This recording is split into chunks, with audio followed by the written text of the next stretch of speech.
নমস্কার। বেশ কয়েক মাস বাদে আবার একটু ভিডিও করতে এলাম। আসলে ব্যস্ততার জন্য অনেকদিন সময় পাইনি। তা আজকে যে বিষয়টা নিয়ে আলোচনা করব সেটা একটা গাইনোকোলজিক্যাল সমস্যা এবং প্রায় চেম্বারে আসছে। সমস্যাটার নাম হলো অ্যামোনোরিয়া। অ্যামোনোরিয়া মানে মেডিকেল টার্মে বললে হয়তো আপনারা বুঝতে পারবেন না। সেটা হচ্ছে ধরুন হঠাৎ করেই মেনস্ট্রুয়েশন হচ্ছে, প্রত্যেক মাসে মেনস্ট্রুয়েশন চক্র চলছে, হঠাৎ করে বন্ধ হয়ে যাওয়া, এই ব্যাপারটাকে বলা হয় অ্যামোনোরিয়া। মূলত দু ধরনের অ্যামোনোরিয়া হয়, একটাকে বলা হয় প্রাথমিক বা প্রাইমারি, আর একটাকে বলা হয় সেকেন্ডারি অ্যামোনোরিয়া। প্রাইমারি অ্যামোনোরিয়া কাকে বলে?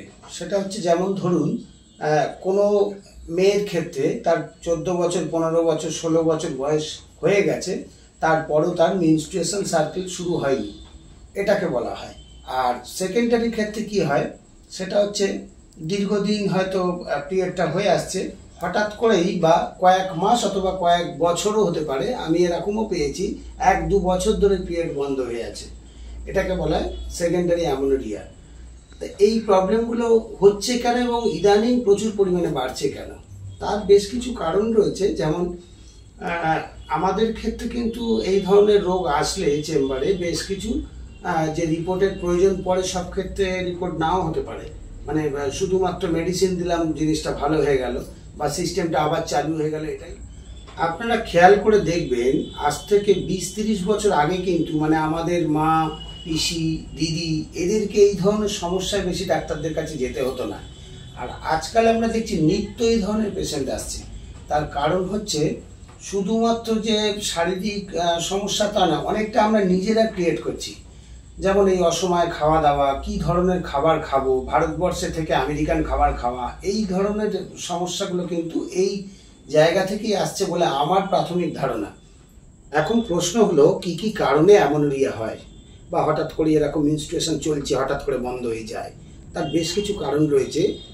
সমস্ত কারণ যদি এখন আলোচনা করি তাহলে ভিডিওটা অনেক দীর্ঘ সময় ধরে হবে, তাই খুব ছোট্ট করে কিছু কিছু জিনিস বলি। যে কারণগুলো আমাদের হাতে রয়েছে, আমাদের সেইগুলো থেকে একটু সরে আসতে হবে। যেরকম অনিয়মিত খাদ্যাভ্যাস, উল্টোপাল্টা খাওয়া, হ্যাঁ, এটা একটা মেন কারণ। এবং দ্বিতীয় যে কারণগুলো রয়েছে, দ্বিতীয় কারণ আরও অনেক কারণ রয়েছে, তার মধ্যে আজকাল প্রায় শুনি প্রত্যেকটা মেয়ে সারা রাত ধরে ফোন ঘাঁটছে, মোবাইল দেখছে, ঘুমোচ্ছে না।